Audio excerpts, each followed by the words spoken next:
Building size is not the same as correcting a weak point. Hey everybody, it's Jason Blaha here, and I thought I would chat with you guys and gals a little bit about this today.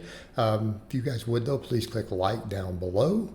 If you are not subscribed or following, please do so. And if you would, please drop me a comment down under the video to give your thoughts or say hello. Thank you so much if you do that. All right, let's get over to the topic. And I know this sounds like common sense, but in some ways it really isn't. Oftentimes people will pick a lot of exercises to fine tune things. Either we need to have an aesthetic or a strength weak point. We have one head of a muscle that we really want to focus on. But we also have to keep in mind we do have limited recovery.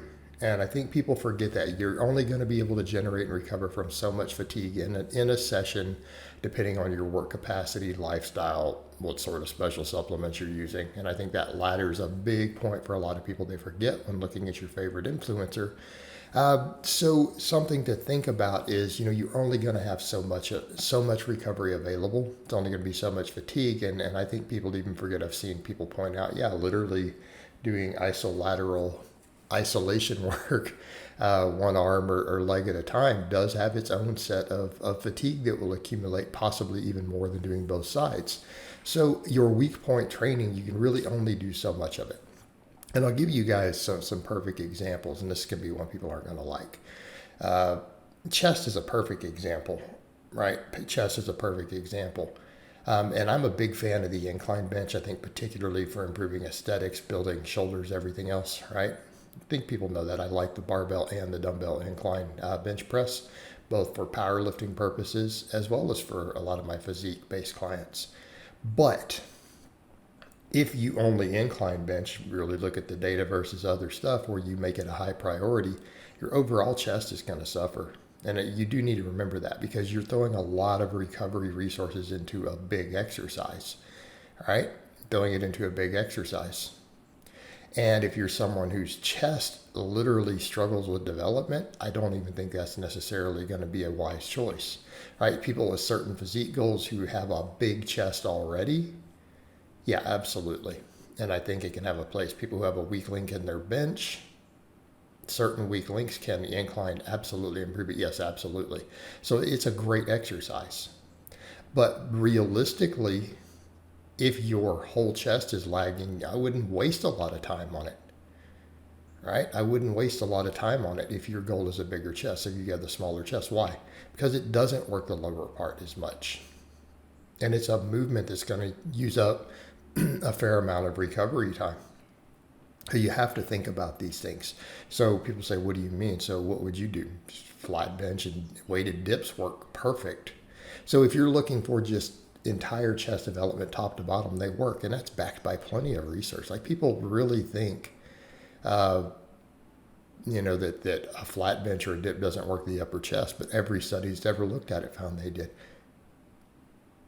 Let me be clear on that. Every study that measured muscle growth found that the upper portion of the chest grew just fine from both of those exercises.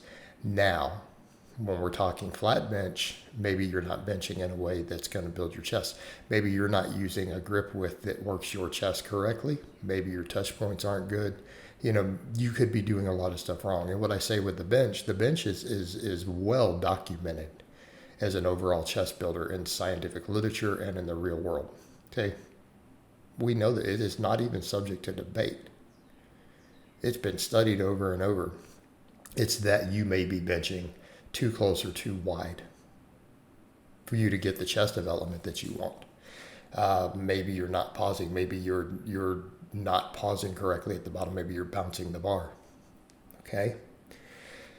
And realistically, even I personally found when I go ultra wide, it really does become more of a shoulder exercise, right? Something I kind of figured out. I made videos. It sounds like a contradiction because I used to say, go really wide. But does that really and truly work? No, it feels like it really works more delts. And that makes sense because it's putting the strain on the delt. So for a lot of guys, you're going to find a little bit inside the rings. Almost a medium grip bench for a lot of people may be the ticket they need. And we've seen that with some really big pro bodybuilders too, haven't we? Yeah, I've seen a few who it's like, man, they have massive pecs, and you look, it's like, wow, they bench fairly close. Not a true close grip, but they're more of a medium grip, and I've seen some. So that might be for you. And how do we determine that? Well, where do your elbows stack the deepest? And again, perfect example. If you just bench in a way to where your elbows get to the lowest angle possible, you're putting a deeper stretch on the pecs. Either pause or do a very controlled touch and go. Guess what? You're going to build big chest. You're going to build a big chest. Combine that with dips with a forward lean. Your entire chest is going to grow top to bottom. Okay? Entire chest is going to grow top to bottom.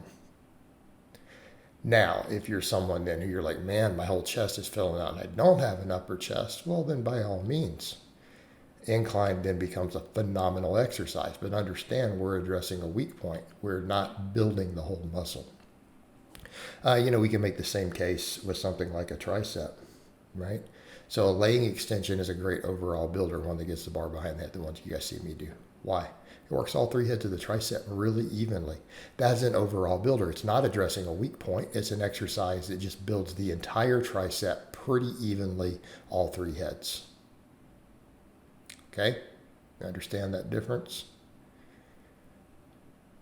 So if you're coming in and focusing just entirely on something that's only going to work the long head, like a cable or whatever, but you're not getting sufficient work for the whole thing, you are investing a lot of recovery resources into that. And I'm not saying you shouldn't do it, just simply pointing that out.